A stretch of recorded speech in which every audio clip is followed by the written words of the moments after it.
예, 안녕하세요. 네, 상속 전문위원 이재호입니다. 오늘은 이제 보통 우리가 이제 삶이 얼마 남지 않으면 내 재산을 어떻게 해야 되지? 이런 고민을 합니다. 그냥 상속으로 남겨둘 수도 있고 미리 분배를 할 수도 있습니다. 분배를 할 때 뭐 배우자한테 어떻게 남겨주고 자녀가 여러 명이면 누구한테 얼마 주고 이렇게 할 수도 있습니다. 그런데 이제 재산을 처분하는 문제는 그렇게 간단하지가 않습니다. 그러다 보니까 증여를 하기도 하지만 또 유언을 선택하기도 합니다. 그러면 왜 유언을 하는지, 증여로 나눠줄 수 있는데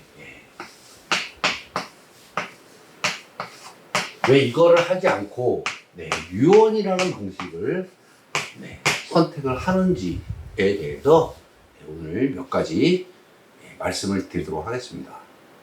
자, 유언이 증여보다 나은 점에 대해서 왜 유언을 하는지 설명드리면, 첫 번째는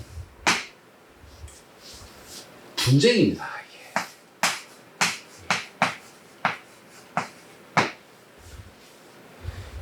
자, 내가 누구한테 재산을 줍니다. 이렇게 해서 만약에 자녀가 있는데 예를 들어서 재혼한 배우자가 있습니다. 재혼한 처가 있고 자녀도 두 개는 아니겠죠. 전처 소생이 있고 재혼 처와 사이에 낳은 자녀가 있습니다. 요건 전처 사이에 낳은 자녀이죠. 많은 분들이 이렇게 여기서 이렇게가 아니죠. 재혼처가 주지 않죠. 여기와 여기를 많이 줍니다. 그러면 재혼하기 전에 전처 소생들이 가만히 있지 않습니다. 일반적으로 나는 가만히 있고 싶어도 내 배우자가 가만히 있지 않습니다. 당신도 아버님한테 가서 얘기 좀 해, 이렇게 합니다. 여기 사회도 마찬가지입니다. 자녀 1이 있고 2가 있는데 5대 5로 해도 불만이 생깁니다. 쉽게 얘기하면 우리는 이제 이런 거 있죠. 거울을 보고 맞고를 쳐도 돈이 빕니다. 이게 사람의 심리입니다. 부모님은 똑같이 5대 5로 나눠줬다고 하지만 이 자녀는, 나는 집에서 대학을 다녔고 얘는 객지에 가서 대학을 다녀가지고 하숙비 들어가고 이것저것 들어가고 기수학비 들어가고 유학도 갔다 오고 내가 더 받아야 되는 거 아니야? 이렇게 얘기합니다. 여긴 또 그럽니다. 똑같이 나눠줘도 난 장남인데, 나 아들인데 나는 좀 더 줘야지. 여보, 당신 아들인데 왜 신호하고 똑같이 받아? 이렇게 합니다. 당신 제사 지낼 거잖아. 그러다 보니까 이제 재산을 사전에 증여를 해버리면 이 상속인들 간에 다툼이 일어납니다. 그러면서 자연스럽게 이 사이도 멀어지고 그것이 재산을 나눠준 아버님에 대한 섭섭함으로 바뀌어버립니다. 그래서 부모 자식 간에도 이제는 대면대면해집니다. 나눠줘도 문제입니다. 이게 왜? 아주 내가 유리하게 많이 받지 않으면 내가 서운함을 느낄 수 있기 때문에 그렇습니다. 그래서 증여를 안 합니다. 그 전에 증여와 유언을 먼저 구분해야 되겠네요. 증여는 살아서 줍니다. 살아서 주는 게 증여고, 유언은 죽어서 주는 겁니다. 살아서 주면 증여, 죽어서 주면 유언입니다. 이걸 먼저 쉽게 말씀드리면 이렇습니다. 자, 그래서 분쟁을 방지하기 위해서 미리 안 줍니다. 주면 싸우니까. 두 번째는 불안한 겁니다. 노후가 곳간에서 이심 난다고 내가 재산이 많을 때는 뭐라도 와서 받아가려고 자주 옵니다. 사람의 인심이라는 게 그렇습니다. 자주 오고, 뭐, 며느리도 와가지고, 뭐, 이제, 살랑살랑 합니다. 뭐, 속되게 얘기하면. 뭐, 아양도 떨고, 뭐, 아버님 뭐, 외식하시죠. 뭐, 이렇게 합니다. 그러나, 본인이 원하는 거를 받으면, 얘기가 틀려집니다. 이제 안 올 수도 있어요. 오더라도 좀 뜸해집니다, 이게. 두 번째는, 내가 이제 나이를 먹으면 경제 활동을 할 수가 없습니다. 어디 나가서 뭐 일을 할 수도 없고, 뭐 하는 것 갖고 씁니다. 월세 받아서 사용하고, 이자 갖고 씁니다. 그런데 이거를 다 줘버려서 무일푼이 돼버리면 자녀들한테 손을 벌려야 됩니다. 연금 나와봐 얼마 안 됩니다. 그건 못 삽니다. 그래서 손을 벌리면 아쉬운 소리를 해야 됩니다. 연세 드신 분들은 돈이 힘입니다. 그래서 재산을 갖고 있어야 되는데 다 줘버리고 나면, 분배를 쫙 해주고 나면 내가 돈이 없습니다, 이제. 이러면 노후가 상당히 좀 곤란해집니다. 그래서 이런 두려움, 이거. 자, 세 번째는 이게 마음이 한번 이 주고 나면 이게 나중에 조정이 안 됩니다. 자, 자녀가 2명이 있습니다. 그래서 A라는 자녀와 B라는 자녀에게 똑같이 나눠줬습니다. 근데 주고 나니까 태도가 바뀝니다. 둘째 자녀는 변함없이 잘합니다. 네.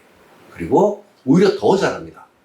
근데 큰 자녀는 안 옵니다, 이제. 왜? 다 받았고 부모님이 더 이상 줄 게 없습니다.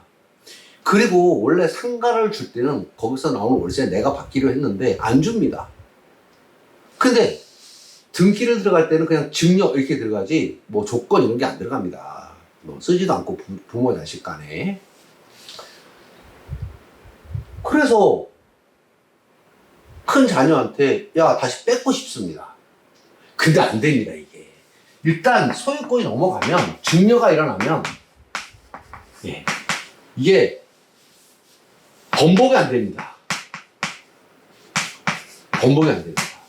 이게 문제입니다. 사람 마음을 알 수가 없는 거기 때문에. 자, 그런데 유언을 하면, 자, 이 문제. 내가 공개하지 않는 한 재산 분배는 내가 사망하고 나서 재산 분배가 일어납니다. 물론 내가 애들이 유언장을 보고 서로 안 싸우면 좋습니다. 그게 바람입니다. 그러나 싸우더라도 난 이미 죽었기 때문에 내가 괴로울 일은 없습니다. 그건 본인들의 문제입니다. 본인들도 이미 뭐 장성했고 다 성인들이고 일가를 이루고 있고 본인들이 조정할 문제지 내가 개입할 문제는 아닙니다. 자, 불안하지 않습니다. 내가 사망할 때까지 수익합니다. 내가 죽고 나서 넘겨주는 거기 때문에 죽기 전에 월세 따박따박 내가 받습니다. 왜? 내 이름으로 되어 있으니까. 이자 내가 따박따박 받습니다. 자녀들한테 아쉬운 소리 할 필요도 없고 오히려 손주들이 오면 용돈 줍니다. 그래서 노후에 대한 걱정이 없습니다. 자, 이거 유언은 언제든지 바꿀 수 있습니다. 내가 유언장에 큰 자녀와 작은 자녀 5대 5로 했는데 시간이 지나면서 큰 자녀가 조금 그렇습니다. 또는 두 번째 자녀가 경제적으로 좀 어렵습니다. 그러면 새로운 유언장을 작성해서 4대 6. 큰 애가 4, 작은 애가 6. 왜? 작은 애는 어려우니까. 이렇게 조정을 할 수 있습니다. 심지어 작은 애가 조그만 아파트에 살다가 좀 더 큰 아파트에 당첨이 된 경우 내가 원래 주려고 했던 거를 팔아서 현금을 줄 수도 있습니다. 유언을 했다 그래서 못 파는 게 아닙니다. 유언은 A 부동산, B 부동산을 이거를 자녀 1하고 2한테 유언을 했는데 이거를 매각합니다. 그러면 이거는 유효합니다. 유효니 이거는 무효입니다. 그래서 한 장에 하나의 유언장에 작성되어 있다 하더라도 내가 그 중에 개별적인 부동산을 매각하는 것도 가능합니다. 나머지 매각하지 않은 부동산은 유언의 효력이 그대로 있습니다. 그래서 유언을 하게 되면 오늘 내가 증여를 만약에 오늘 했다. 그러면 이걸 번복이 안 됩니다. 그러나 유언을 내가 오늘 했다. 1년 후에 바꿔도 됩니다. 심지어 팔아도 됩니다. 그래서 이런 문제 때문에, 이런 여러 가지 문제 때문에 사실은 이제 증여보다는 유언을 선호하십니다. 그래서 유언은 대표적으로 뭐 자필 유언이 있고 그 유언 공증이 있습니다. 예, 그 장단점이 있습니다. 그래서 이제 오늘 그 왜 증여를 안 하고 유언을 선택하는지에 대해서 이렇게 정리를 한번 해봤습니다. 자, 그리고 다음 시간에는 그 자필 유언과 유언 공증, 장단점에 대해서 간략히 설명을 드리도록 하겠습니다. 그리고 오늘은 유언의 그 장점, 왜 유언을 하는지에 대해서 설명하는 이 정도 설명하는 걸로 마치도록 하겠습니다. 그래서 유언에 대해서 더 궁금하신 거는 그 보통 이제 유언이 좀 복잡한 경우도 있습니다. 뭐 자녀 일한테 유언을 했는데 자녀 일이 사망한 경우 먼저 이런 경우는 어떻게 할 것이다.